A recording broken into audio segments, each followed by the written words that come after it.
"Shut up, you parasite," my husband shouted as he slapped me 15 times. I cried throughout the entire night. The next morning, I found his will in our closet, so I burned his clothes and threw them out the window. What happened when he came home changed our lives forever. Hold on a moment before we move forward. Let us know where in the world you're watching from. And if you're loving these stories, don't forget to hit subscribe. Tomorrow's episode is going to be absolutely mind-blowing. But let me start from the beginning, because you need to understand how I got here. My name is Margaret Sullivan. Everyone calls me Maggie. I'm 62 years old, and until 3 days ago, I thought I knew my husband. We've been married for 41 years. Robert and I met in 1981 at a community college in Portland, Oregon. He was studying accounting. I was getting my teaching degree. We got married the next year, and I gave birth to our son James in 1985. Robert always said I was his rock, his foundation. I believed him. I spent 35 years teaching high school English. I loved my students, loved watching them discover books that changed how they saw the world. I retired in 2021 with a pension of $2,100 a month.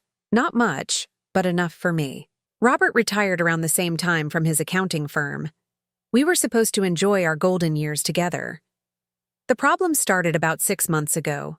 Robert became different. He spent hours locked in his office, talking on the phone in whispers.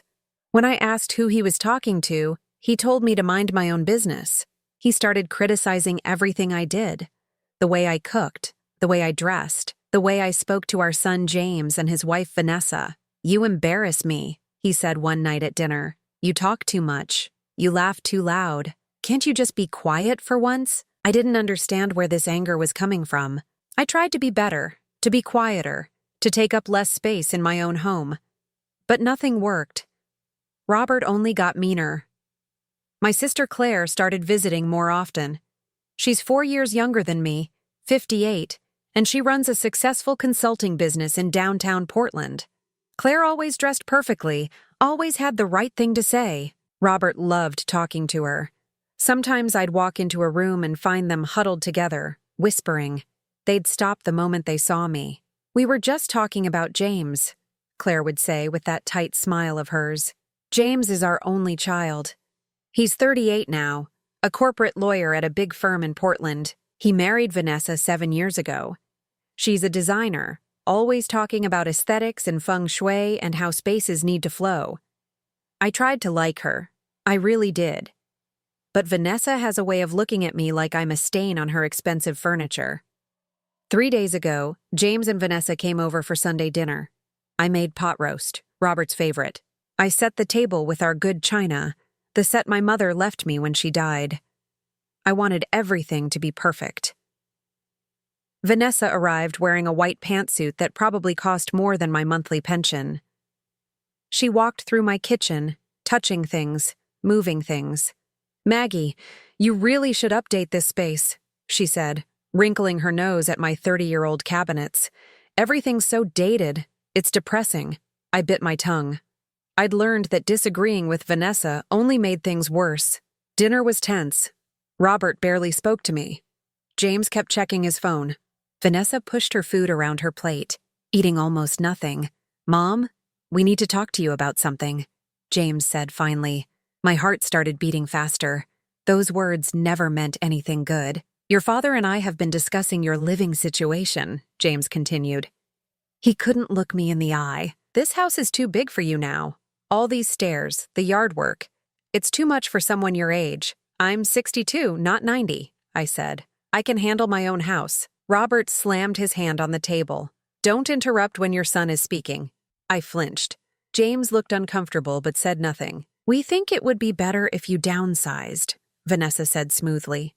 "There's a lovely assisted living facility on the east side. Very clean, very safe. You'd have your own apartment, and they do all the cooking and cleaning for you." "I don't need assisted living," I said, trying to keep my voice steady. "I'm perfectly capable of taking care of myself." "That's not what Dad says," James replied quietly. "He's concerned about your memory, your balance. He says you've been forgetting things." I stared at Robert. He stared back with cold eyes. "I don't forget things. I whispered. See? Robert said to James. She doesn't even remember that she left the stove on last week. I came home and found the pot burned black. The whole house could have gone up in flames. I had left a pot on the stove. Once. I'd gotten distracted by a phone call from an old student, but it wasn't a sign of dementia. It was just a mistake, the kind anyone could make. We're not trying to hurt you, Mom, James said. He reached across the table, but I pulled my hand away. We're trying to help.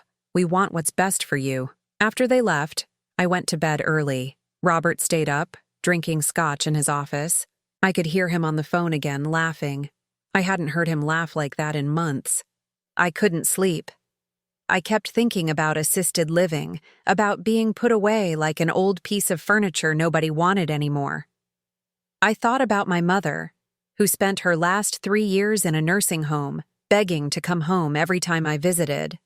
Around 2 a.m, I went to the bathroom. That's when Robert came in. He was drunk. I could smell the scotch on his breath. You're going to sign the papers, he said. What papers? The papers for the facility. James is bringing them next week. You're going to sign them and stop making this difficult for everyone. I'm not going anywhere, I said. This is my home, too. That's when he grabbed my arm. His fingers dug in so hard I knew there would be bruises. Listen to me, you parasite, he hissed. You've been living off me for 40 years. You contributed nothing to this marriage except a mediocre paycheck and constant whining. I'm done carrying you.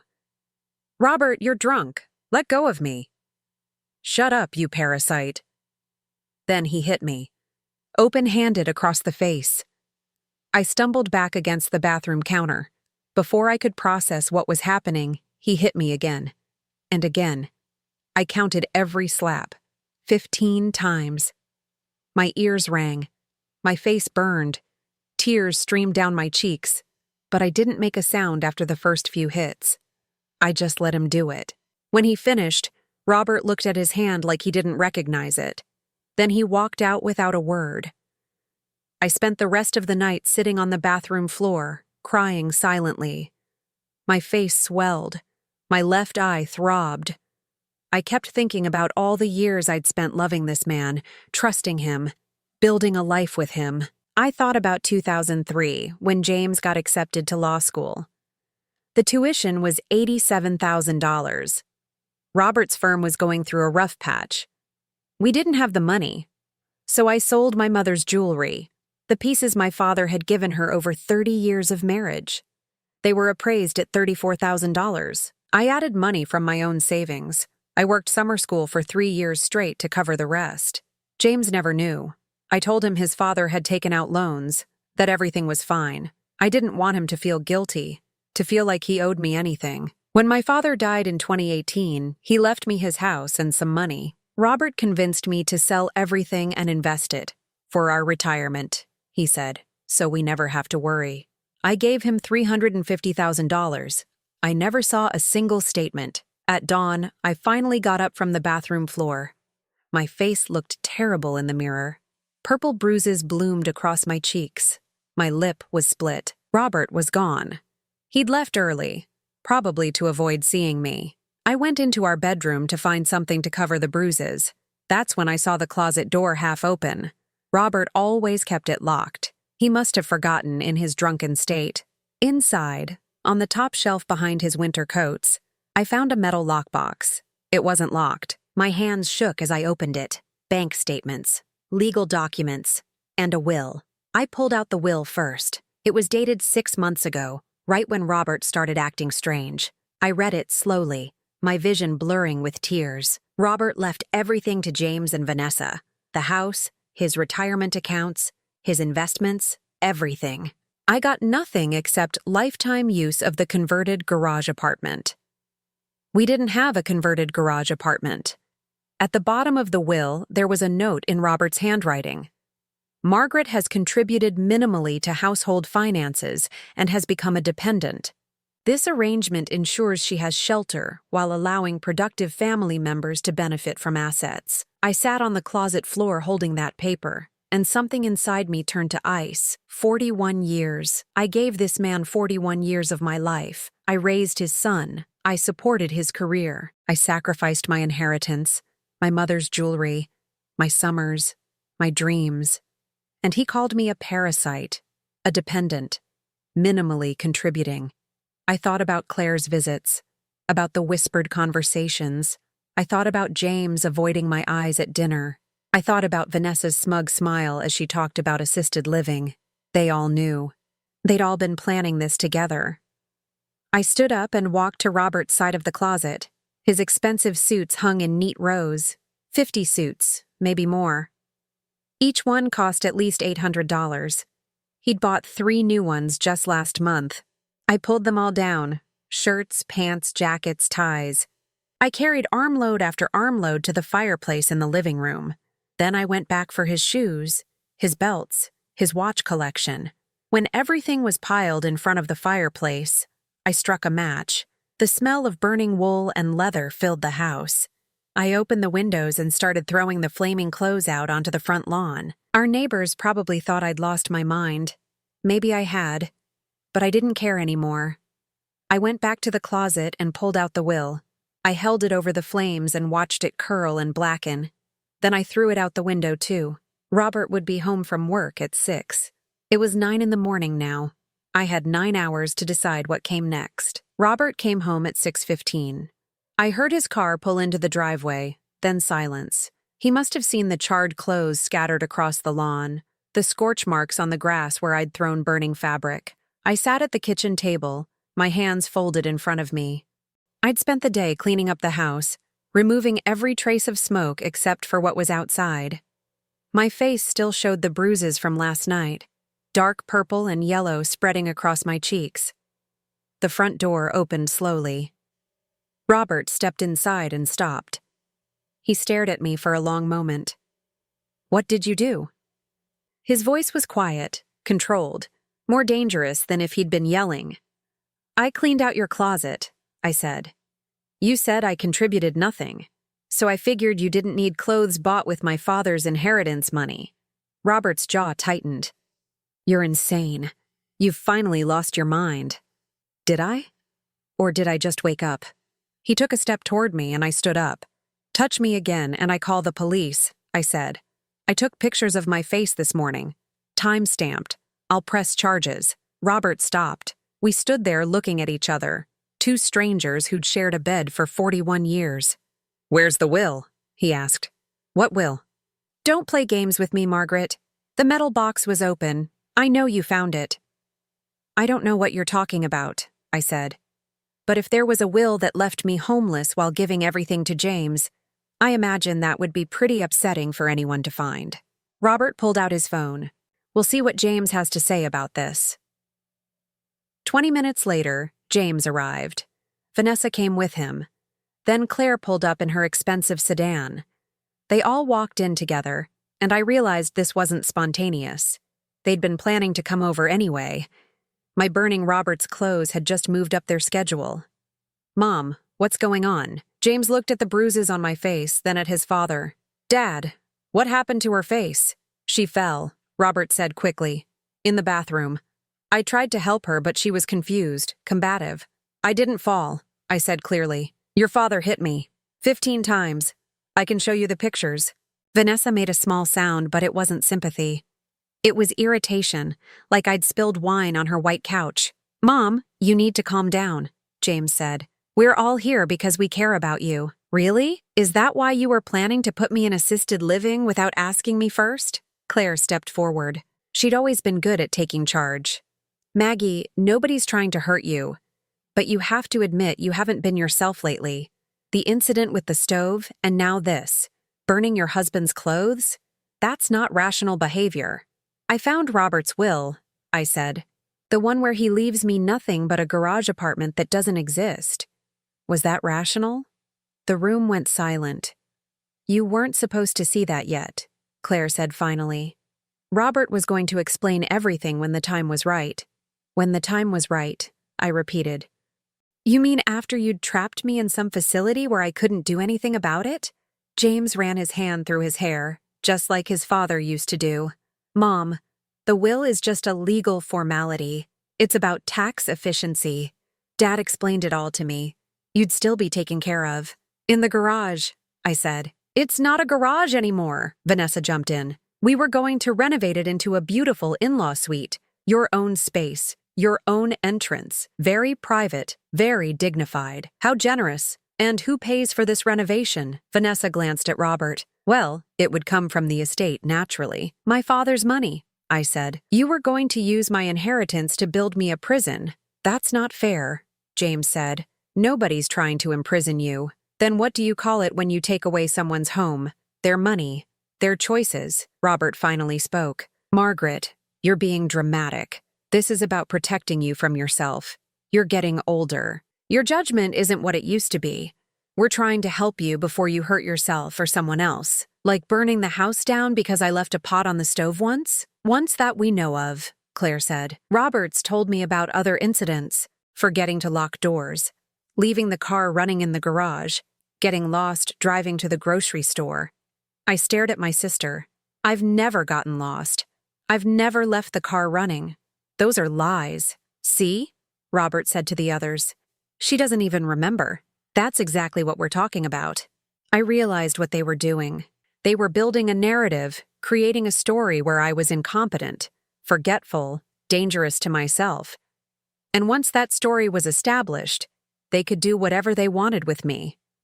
I want all of you to leave, I said. We're not leaving until we settle this, Claire said. Maggie, I love you. You're my sister. But you need help. Professional help. I need a new family, I said. That's what I need.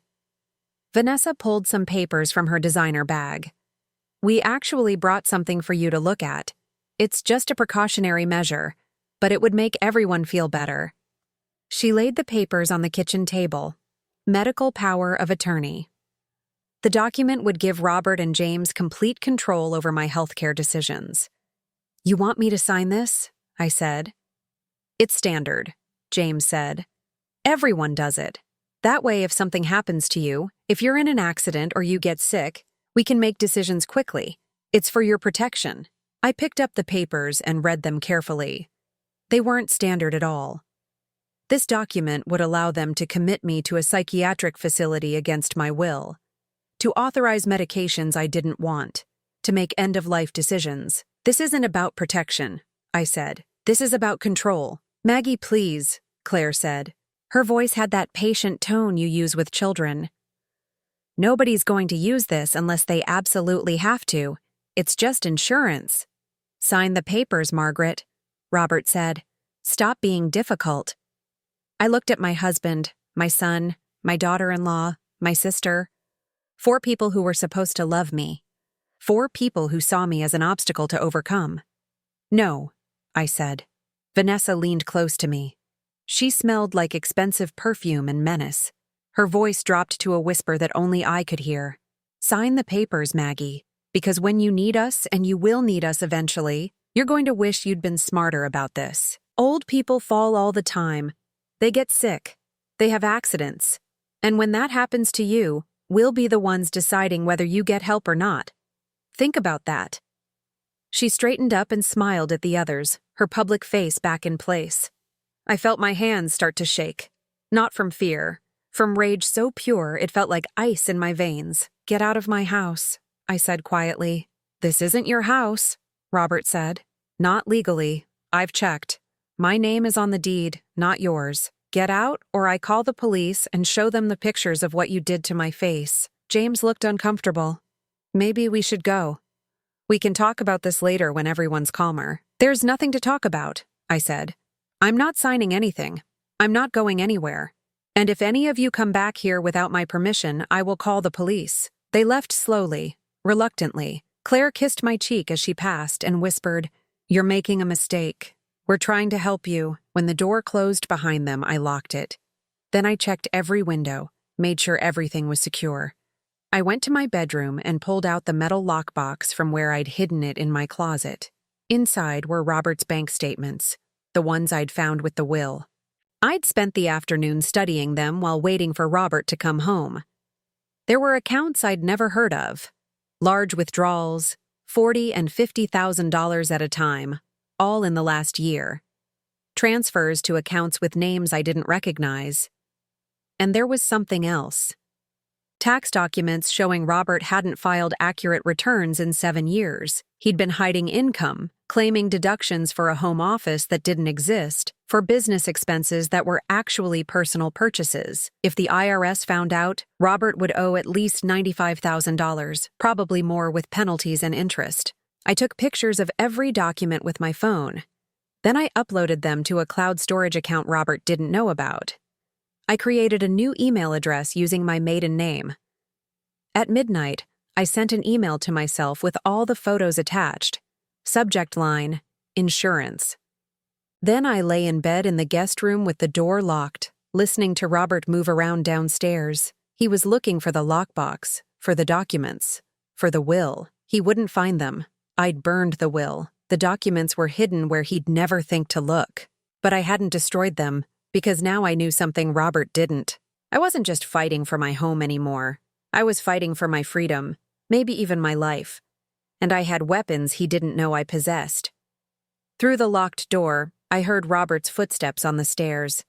He stopped outside the guest room. The doorknob turned slowly, but the lock held. "Margaret," he said softly. "We need to talk." I didn't answer. After a moment, his footsteps retreated. I stared at the ceiling in the dark, thinking about Vanessa's whispered threat. Old people fall all the time. They have accidents. Tomorrow I would find a lawyer, a good one, someone who specialized in elder abuse. Because that's what this was, elder abuse, financial exploitation, and I wasn't going to let them get away with it. Not anymore. I stayed in the guest room for 3 days. I had my phone, my laptop, and the lockbox with Robert's documents. I came out only when I heard his car leave for work, just long enough to use the bathroom and grab food from the kitchen. Robert tried talking to me through the door the first night. "Margaret, this is childish. Come out and we'll discuss this like adults." I said nothing. The second day, he tried a different approach. "I'm sorry I lost my temper. The stress at work has been overwhelming. Let me make it up to you." Still nothing. By the third day, he'd given up trying. I heard him on the phone in his office, his voice angry. "She's completely irrational. Yes, I think we need to move forward with the plan. The sooner the better." I pressed my ear against the door, my heart pounding. "Claire's handling the facility paperwork. James is uncomfortable with it, but he'll come around. He always does." A pause. "No, she hasn't signed the power of attorney. That's why we need to act quickly." After he left for work that morning, I came out. My body ached from 3 days of lying on a too-soft mattress. The bruises on my face had faded to a sickly yellow-green. I made coffee and sat at the kitchen table with Robert's laptop. He'd left it in his office, probably thinking I wouldn't dare go through it. He was wrong. His password was our wedding anniversary. After 41 years, he still hadn't bothered to change it to something I wouldn't know. I opened his email and started reading. The first thread I found was between Robert and Claire, dated 4 months ago. "Robert, she's getting worse. Yesterday she accused me of moving her reading glasses when she just misplaced them. I can't keep doing this. Claire, you need to document everything. Keep a journal of incidents. We'll need proof when the time comes. Robert, what if she fights us? Claire, she won't have a choice. Once we have medical documentation of cognitive decline, we can petition for guardianship. James will support it. He's worried about her too. Robert, and the house? Claire, once she's in the facility, you're free to sell. Split the proceeds with James like we discussed. Maggie doesn't need to know until after everything's settled." I felt sick. This wasn't a recent decision. They'd been planning this for months, creating a false narrative of my decline, preparing to take everything from me. I kept reading. There were dozens of emails. Claire sending Robert links to nursing homes. Robert complaining about the cost of keeping me. Claire suggesting ways to make me appear unstable. Claire, have you tried the medication switch? If her doctor puts her on something for anxiety, we can document side effects. Confusion, memory problems, falls, all grounds for incompetency. Robert, her doctor won't prescribe anything without seeing her first.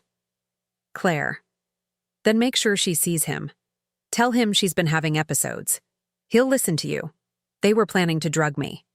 to use medication to create the very symptoms they claimed I already had. My hands shook so badly I could barely scroll. Then I found the email that made everything clear. It was from 3 weeks ago. Robert, I need the money sooner than we discussed. I made some investments that didn't pan out. I'm in deep. Claire, how deep? Robert, $340,000. I borrowed against the house without telling Margaret. If we don't sell soon, I'll lose everything. Claire, Jesus, Robert, what were you thinking? Robert, I was thinking I could double our retirement fund. Instead, I got burned. But if we move Margaret out and sell the house, I can pay back the loan and we can all walk away clean. James gets his inheritance early, you get your finder's fee for the nursing home referral, and I keep the rest. Claire, and Maggie? Robert, Maggie gets a room and 3 meals a day, more than she's earned. I closed the laptop carefully, as if sudden movement might make it all disappear. My husband had gambled away $340,000, money from my father's estate, money I'd trusted him to invest safely. And now he was selling our home to cover his losses. Worse, my sister was helping him, for a finder's fee. They were profiting from my destruction. I thought about my father, dead 5 years now. He'd worked his whole life as a mechanic, saving every penny so he could leave something to his daughters. He'd trusted me to be smart with his legacy. Instead, I'd handed it all to Robert, and Robert had thrown it away on bad investments. I went back to the guest room and pulled out my phone. I had to tell someone. James needed to know what his father was doing. Then I stopped. James already knew. The emails made that clear. He was part of this. Maybe he'd been reluctant at first, but he'd agreed. My son had chosen his inheritance over his mother. I was completely alone. I thought about calling the police, but what would I tell them? My husband wants to put me in a nursing home? That wasn't illegal. He'd hit me, but I'd washed off the makeup and the bruises were fading. I had photos, but would anyone believe they were real? Robert would claim I'd fallen. Just like he told James, he'd say I was confused, mentally unstable, and once he said that enough times, once he got doctors to write reports based on his lies, it would become true in the eyes of the law. I needed help. Professional help. I searched online for elder law attorneys in Portland. Most of the websites looked expensive, intimidating. Then I found a small practice run by a woman named Patricia Diaz. Her website said she specialized in elder abuse and financial exploitation. Free initial consultation. I called the number before I could lose my nerve. Diaz Law. This is Patricia. My name is Margaret Sullivan, I said. I think my husband is trying to steal my house and put me in a nursing home against my will. There was a pause. Can you come to my office this afternoon? Yes, I said. Yes, I can. After I hung up, I felt something I hadn't felt in months. Hope. I spent the rest of the morning going through Robert's office. I found more documents in his file cabinet, bank statements showing the secret accounts, loan papers for the money he'd borrowed against our house, applications to nursing homes with my name forged on them. I photographed everything. At 11, I heard a car in the driveway. I looked out the window and saw Claire's sedan. She got out and walked to the front door like she owned the place. I didn't answer when she knocked. Maggie, I know you're in there. Open the door. We need to talk. I stayed silent. Fine. Robert gave me a key. I heard the lock turn. Claire walked in, closing the door behind her. She looked around the living room, her nose wrinkling at the smell of burned fabric that still lingered. Maggie, where are you? I came out of Robert's office holding a stack of printed emails. Claire froze. What are those? Your emails with Robert, planning how to steal my house, discussing finder's fees, coaching him on how to make me look crazy. The color drained from Claire's face. Those are private. So is my medical history, but you were planning to put me on unnecessary medication to create symptoms. Were you going to get a finder's fee for that too? You don't understand, Claire said. Robert's in trouble, real trouble. If he doesn't pay back that loan, he'll lose everything. We'll all lose everything. I won't lose anything, I said, because it's not Robert's money. It's mine. My father left it to me. Not you, not Robert, me. Your father left it to both of us, Claire snapped. But you got the house, the jewelry, everything valuable. I got some cash and the obligation to watch you waste it all. Is that what this is about? You've been jealous for 5 years? Jealous? Claire laughed, but there was no humor in it. I've been realistic. You married a man who couldn't manage money. You spent your whole life being a mediocre teacher making a mediocre salary. Dad left you a fortune and you pissed it away. At least with Robert's plan, James gets something. Your grandchildren get something. You just get a comfortable place to live out your final years. That's more than you deserve. The cruelty in her voice was shocking. This was my sister. My baby sister, who I'd protected from bullies in school, who I'd helped through her divorce, who I'd loaned $5,000 to when her business was starting. Get out, I said. We're not done here. Yes, we are. Get out of my house or I call the police. Your house? Maggie, wake up. This hasn't been your house for a long time. You're just too stupid to realize it. She turned and walked out, slamming the door behind her. I stood there shaking, the emails clutched in my hand. Then I walked to Robert's closet and pulled out everything I hadn't burned the first time. His winter coats, his shoes, his expensive leather belts. I carried them all outside to the fire pit in the backyard. The one Robert had installed last summer for entertaining, even though we never entertained anyone. I piled everything in and poured lighter fluid over it. The flames caught quickly, black smoke rising into the October sky. While his things burned, I went back inside and found the lockbox. I pulled out every document, every piece of evidence I'd collected. Then I took out the will, the one that left me nothing but a garage apartment that didn't exist. I walked outside and threw it into the fire. The paper caught and curled, Robert's signature disappearing in orange flames. I watched until nothing remained but ashes. My phone rang. Patricia Diaz, the attorney. Mrs. Sullivan, I had a cancellation. Can you come in now instead of this afternoon? Yes, I said, watching the last of Robert's coat burn. I can come right now. I grabbed my purse, the lockbox, and my phone. I got in my car and drove away from the house where I'd lived for 30 years, not knowing if I'd ever come back, but knowing that if I didn't fight now, I'd lose everything that mattered. Robert would be home in 5 hours. When he arrived, he'd find his closet empty, his documents gone, his will destroyed, and he'd finally understand that I wasn't going quietly, not to a nursing home, not to a garage apartment, not anywhere. This was war now. Patricia Diaz's office was in a small building on the east side of Portland, above a coffee shop. The waiting room smelled like espresso and old books. I sat with the lockbox on my lap, trying to stop my hands from shaking. Mrs. Sullivan? Patricia appeared in the doorway. She was younger than I expected, maybe 45, with black hair pulled back in a practical bun. She wore jeans and a blazer, no wedding ring. Come on back. Her office was small but organized. Law books lined one wall, a desk covered in neat stacks of folders. She gestured to a chair across from her desk. Tell me what's happening, she said. So I did. I told her everything. The slaps, the will, the emails, the plan to drug me and take my house. I showed her the photos of my bruised face, though the bruises had mostly faded now. I showed her the bank statements, the forged nursing home applications, the emails between Robert and Claire. Patricia listened without interrupting. She took notes on a yellow legal pad, her face neutral and professional. When I finished, she sat back in her chair. Mrs. Sullivan, how long have you been married? 41 years. And the house you live in, whose name is on the deed? Robert's. He bought it before we got married. I never thought to add my name. I trusted him. Patricia nodded. What about income? You said you're retired? I taught high school English for 35 years. My pension is $2,100 a month. And your husband's income? He retired 2 years ago. His pension is about $3,000 a month. But he also has investments, or he did before he lost everything. Patricia wrote something down. The money your father left you, $350,000. Where is it now? Robert said he invested it.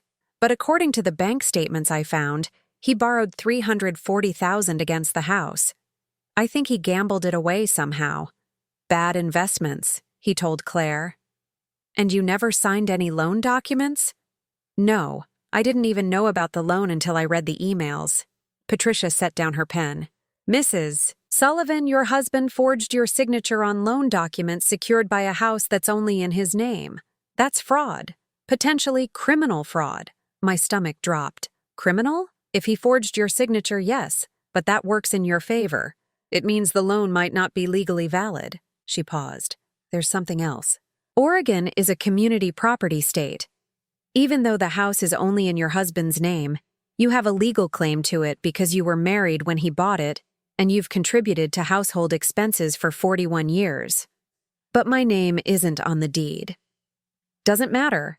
The law recognizes your interest in marital property. Your husband can't just kick you out or sell the house without your consent. She leaned forward. Mrs. Sullivan, you have more power here than you realize. For the first time in weeks, I felt like I could breathe. What do I do? First, we file for a restraining order based on the assault. I know the bruises have faded, but you have photos. That's evidence. The restraining order will keep him away from you while we sort out the rest. He'll be furious. Let him be furious from a distance. Patricia pulled out a form. Second, we file a claim on the house. We'll argue that you have a community property interest and that the loan was fraudulent because he forged your signature. That'll freeze any attempt to sell. Can you prove he forged my signature? Do you have any documents with your real signature? Bank accounts? Tax returns? Anything? Yes, plenty. Then we have a handwriting expert compare them. If the signatures don't match, we have our proof. She made another note. Third, we need to get ahead of any attempt to declare you incompetent. We'll have you evaluated by a geriatric psychiatrist who specializes in competency assessments. Someone independent, not connected to your husband or his doctors. He'll say I'm crazy, that I burned his clothes because I'm unstable. You burned his clothes because you discovered he was defrauding you and planning to institutionalize you against your will. That's not crazy. That's justified anger. She smiled slightly. Though maybe we'll frame it more diplomatically in court. How much will all this cost? Patricia looked at me carefully. My retainer is $5,000. After that, I bill $200 an hour. It's not cheap. $5,000. Almost 2.5 months of my pension. I'll pay it, I said. I have some money in a savings account Robert doesn't know about. My grandmother left it to me years ago.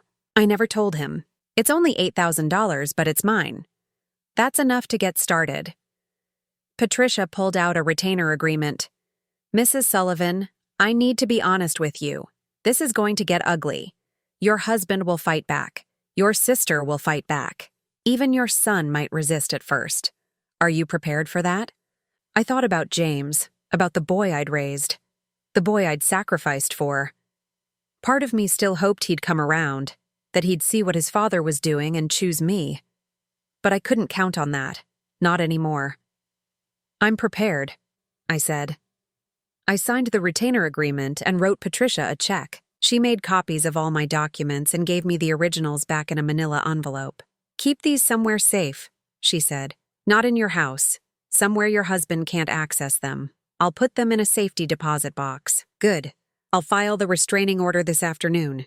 You should have it by tomorrow. In the meantime, stay away from your husband if possible. Don't engage, don't argue. Just document everything. If he threatens you, record it on your phone. I left her office feeling stronger than I had in months. I drove to my bank and opened a safety deposit box. I put the original documents inside, along with the lockbox. It was 3 p.m. Robert would be home in 2 hours. I thought about going back to the house, but Patricia's advice echoed in my mind. Stay away if possible. Instead, I drove to a coffee shop and sat by the window with a latte I didn't really want. I called my friend Susan, someone I'd taught with for 15 years before she retired. Maggie, I haven't heard from you in forever.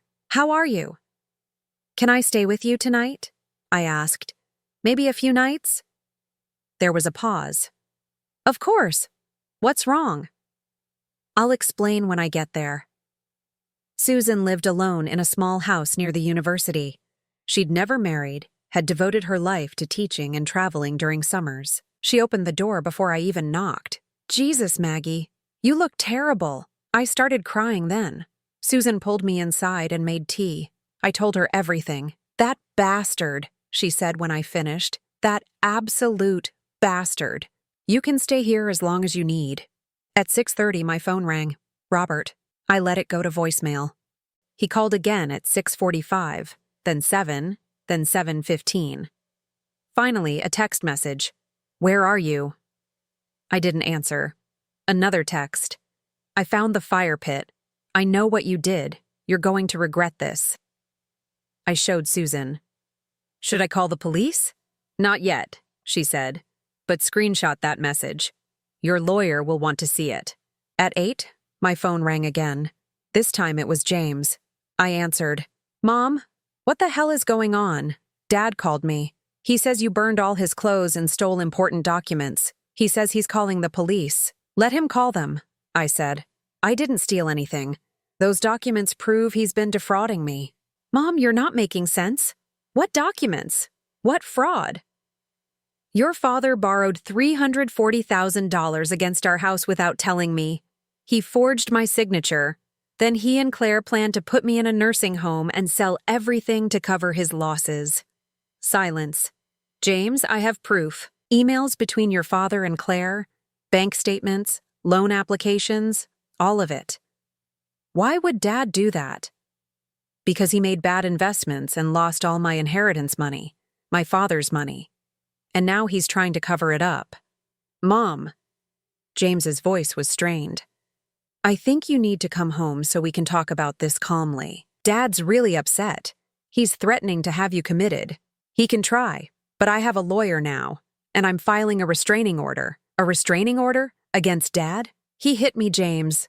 15 times across the face. I have photos." Another long silence. "Mom, I don't know what's real anymore. Dad says you've been acting paranoid, making things up. He says you need help. I know exactly what your father says. I also know you're part of this. I saw the emails, James. You knew they were planning to take the house. He stopped. "It wasn't like that. Dad said you'd agreed. He said you wanted to downsize but were too proud to admit it. I never agreed to anything. Your father lied to you." "I need to see the proof," James said finally. "I need to see these documents you're talking about." "Tomorrow. Come to Patricia Diaz's office on Hawthorne Boulevard at 10. I'll show you everything." After I hung up, Susan poured me a glass of wine. "Do you think he'll come?" "I don't know. Part of me hopes he will. Part of me hopes he won't. Because if he sees the truth and still chooses his father, I don't think I can handle that." We sat in her living room and watched mindless television. Around 11, my phone buzzed with another text from Robert. "Your lawyer called. Restraining order." "Really, Margaret? After everything I've done for you?" Then another. "You're making the biggest mistake of your life." And finally, "When this is over, you'll have nothing. No house, no family, nothing." I showed Susan the messages. She shook her head. "Forward those to your lawyer right now." I did. Patricia responded within minutes. "Perfect. He's making this easy for me. The restraining order will be served tomorrow morning. Don't respond to him. Don't engage at all." That night, I lay in Susan's guest bed and stared at the ceiling. I thought about the house I'd left behind, the home where I'd raised my son. I thought about all the years I'd spent trying to be a good wife, a good mother, a good person. And I thought about how little any of it had mattered to the people I'd sacrificed for. But I also thought about Patricia's words. "You have more power than you realize." Tomorrow, James would come to the office. He'd see the documents. He'd have to make a choice. And whatever he chose, I would survive it. Because I was done being a victim. James arrived at Patricia's office at exactly 10 the next morning. I watched through the window as he got out of his car, looking exhausted. He'd probably been up all night arguing with his father. Patricia met him in the waiting room. "Mr. Sullivan, I'm Patricia Diaz. Thank you for coming." James nodded but didn't shake her hand. His eyes found mine. "Mom." "James." We sat in Patricia's office, the manila envelope of documents on the desk between us like a bomb waiting to detonate. "Before we begin," Patricia said, "I need to be clear about my role here. I represent your mother, not you, not your father. Everything we discuss today is for her benefit. Do you understand?" "I understand," James said. He looked at me. "Mom, I need to see whatever proof you have, because Dad spent all night telling me you've had some kind of breakdown, that you're paranoid and delusional." I slid the envelope across the desk to him. "Look for yourself." James opened it carefully. He pulled out the first document, a bank statement showing Robert's secret account with $340,000. "Where did this money come from?" he asked. "My father's estate. Robert told me he invested it safely. Instead, he borrowed it against the house and lost it on bad investments." James pulled out the next document, the loan application. I watched his face as he read through it, saw the moment he reached the signature line. "This isn't your signature," he said slowly. "No, it's not. Your father forged it." He set that paper aside and picked up the next one, the emails between Robert and Claire. His face went pale as he read. "This can't be real," he whispered.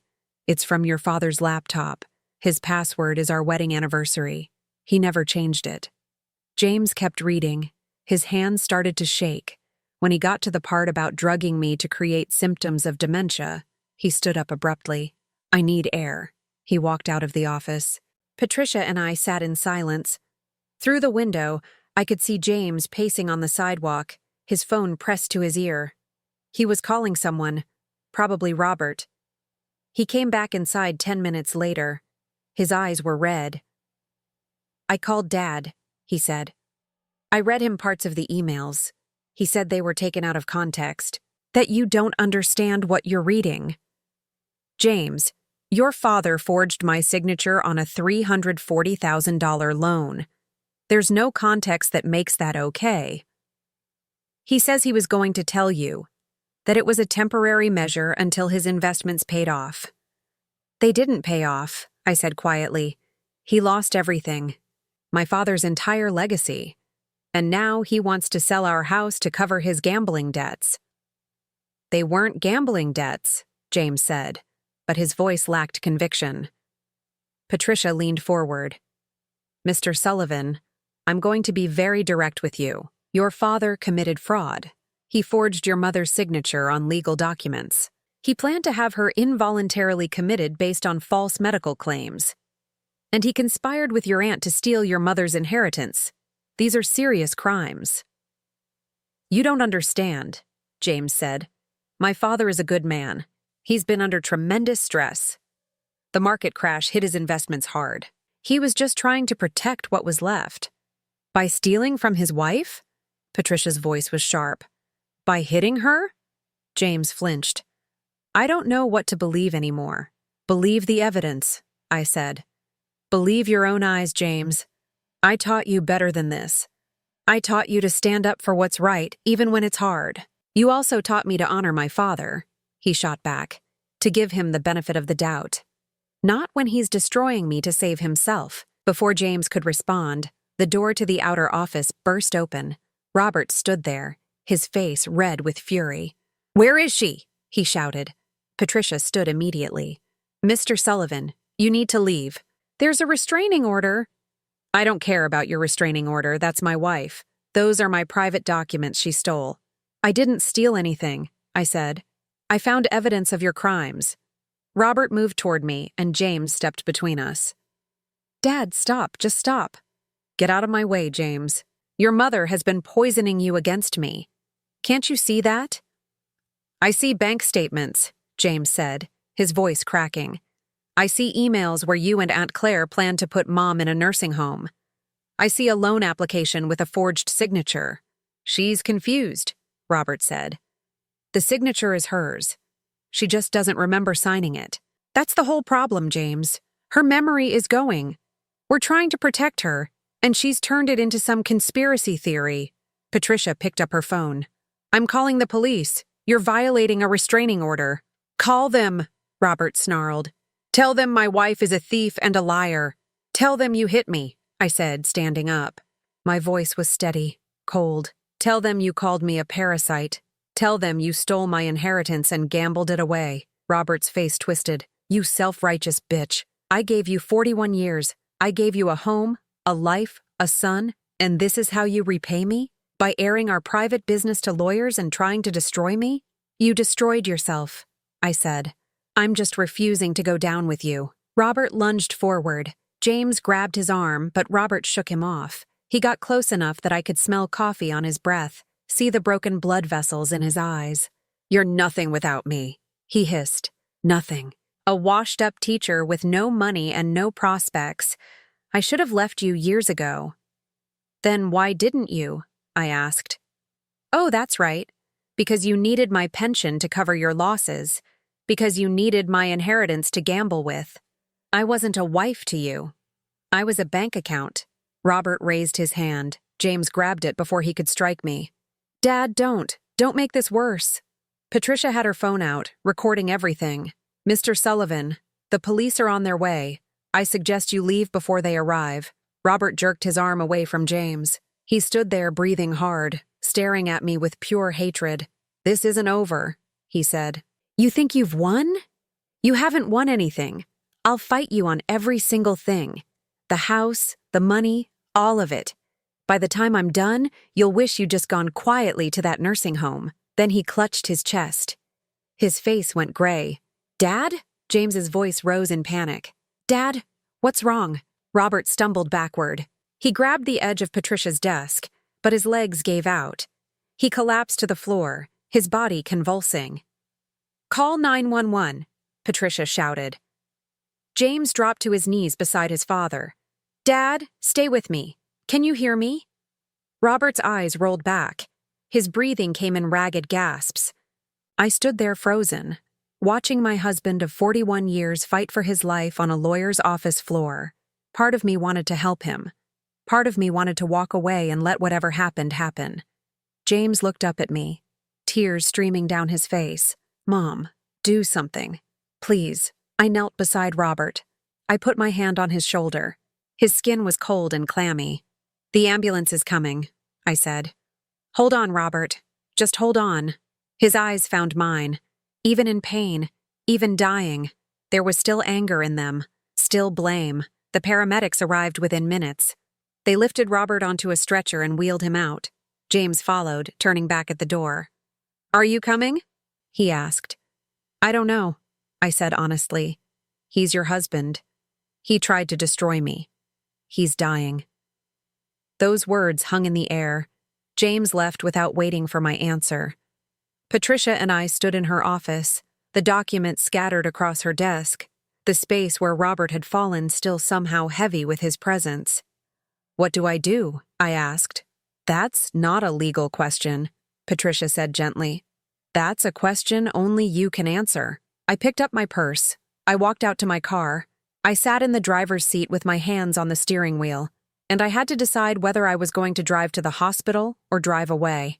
Robert had spent months planning to take everything from me. He'd hit me, forged my signature, called me a parasite, tried to have me committed, but he was also the man I'd married 41 years ago, the father of my son, the person I'd shared most of my life with. If he died, what would that make me? A widow? A victim? A survivor? If he lived, what would that make me? A caretaker for a man who hated me? A prisoner in my own mercy? My phone buzzed. A text from James. He's stable. They think it was a heart attack. Mom, I'm so sorry. For everything. Please come. I stared at those words. Please come. My son was asking me to show up for the man who'd tried to steal my life, and I had to decide if I was the kind of person who would do that, or if I was finally the kind of person who could walk away. I started the car. I drove to the hospital, but I took my time. I stopped for coffee. I sat in the parking lot for 20 minutes, watching people walk in and out of the emergency room entrance. When I finally went inside, I found James in the waiting room. His tie was loosened, his hair disheveled. He looked like he'd aged 10 years in the past hour. Mom. He stood up. They're running tests. They think he'll be okay. It was a heart attack, but not a massive one. Good, I said. I meant it. I didn't want Robert dead. I just wanted him out of my life. Can I talk to you? James asked. Alone? We walked to a quiet corner of the waiting room. James sat down heavily, his head in his hands. I'm so sorry, he said. I should have questioned what Dad was telling me. I should have protected you instead of going along with their plan. Why didn't you? He looked up at me, his eyes red. Because it was easier to believe him. Because he's my father, and I wanted to think he was doing the right thing. And because... He stopped. Because what? Because Vanessa and I are in debt. Serious debt. Dad said if we helped with the nursing home thing, he'd give us money from the house sale. Enough to pay off our credit cards and Vanessa's student loans. We owe $83,000, Mom. I felt trapped. I sat down beside him. So you were willing to sacrifice me for $83,000. When you say it like that, it sounds terrible. It is terrible, James. You sold your mother for debt relief. He started crying then. Not the quiet tears from earlier, but gut-wrenching sobs. I know what I did. I've known it was wrong the whole time, but I kept telling myself Dad knew best, that you'd be happier in a facility, that it was for your own good. Did you really believe that? No, he whispered. I just wanted to believe it. I put my hand on his shoulder. James, I gave up everything for you. I sold my mother's jewelry to pay for law school. I worked 3 summer jobs so you could study abroad. I gave you the best childhood I could afford, even when it meant I went without. I know. And when it came time to choose between me and money, you chose money. I'm sorry, God, Mom, I'm so sorry. We sat in silence for a long moment. Then I said, your father will survive this. The heart attack, I mean. But he won't survive what's coming next. James looked at me. What do you mean? I filed a report with the IRS yesterday about the tax fraud. The hidden income, the fake deductions. They're auditing 7 years of returns. His face went white. Mom, no. That'll destroy him. He destroyed himself. I'm just making sure he faces consequences. But his accounts, his pension, will be frozen until the audit is complete. And when they finish calculating what he owes, including penalties and interest, he'll be lucky if he has anything left. James stood up. You can't do this. He's your husband. He just had a heart attack. And he spent months planning to have me committed and steal my inheritance. James, he forged my signature. He hit me. He called me a parasite. Why should I show him mercy? Because you're better than he is. Those words hit me harder than I expected. Because you're better than he is. Was I? Or had Robert's cruelty turned me into something just as cold? Before I could answer, Claire appeared in the waiting room. She saw me and her expression hardened. You have some nerve showing up here, she said. I have every right to be here. He's still my husband. You reported him to the IRS. James just told me. You vindictive bitch. I reported him for committing tax fraud. That's not vindictive. That's called following the law. Claire moved closer, her voice dropping to a hiss. You're going to destroy this entire family over your hurt feelings. Robert made some mistakes. Yes. But this? This is cruel. You want to talk about cruel? I stood up to face her. You planned to drug me. To make me look incompetent so you could steal my house. You got a finder's fee for helping Robert pick out nursing homes. Don't talk to me about cruelty, Claire.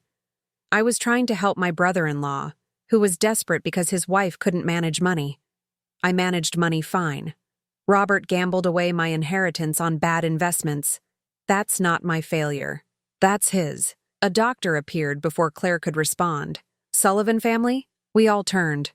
The doctor was young, professional, exhausted. Mr. Sullivan is stable. The heart attack was moderate. He'll need to stay here for a few days for monitoring, but we expect him to recover fully with lifestyle changes and medication. Can we see him? James asked. One visitor at a time. He needs rest. James looked at me. Mom, do you want to go first? No, I said. You go. After James disappeared down the hallway, Claire turned to me. What do you want, Maggie? Money? Fine. I'll pay you whatever Robert owes. Just drop the IRS complaint. It's not about money. Then what is it about? Respect, I said. For 41 years, I gave everything to this family. And when Robert needed someone to blame for his failures, he chose me. You helped him. You enabled him. You participated in a plan to erase me from my own life. So no, Claire. You can't buy your way out of this. Robert will lose everything. Good. Maybe then he'll understand what he was willing to do to me. Claire's face twisted with anger and something else. Fear, maybe. You self-righteous martyr. You always were Dad's favorite. Always perfect. Always struggling nobly. Well, look at you now. You're destroying your own family out of spite. I'm protecting myself. There's a difference. James came back down the hallway, his face unreadable. He wants to see you, Mom. I didn't want to go, but I knew I had to. This conversation needed to happen. Robert's room was small and sterile. He lay in the hospital bed, IV lines in his arm, heart monitor beeping steadily. He looked old, diminished, nothing like the man who'd terrorized me days ago. His eyes opened when I entered. Margaret. Robert. Have you come to gloat?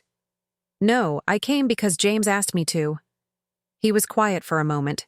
Then he said, James told me about the IRS. You really did it. You turned me in. You really forged my signature and tried to steal my house. I guess we're both capable of terrible things. I was trying to fix my mistakes. By making me pay for them. That's not fixing, Robert. That's scapegoating. He closed his eyes. I panicked. The investments went bad so quickly. One day I had $340,000. The next day it was gone. I didn't know what to do. You could have told me the truth. And admit I'd failed?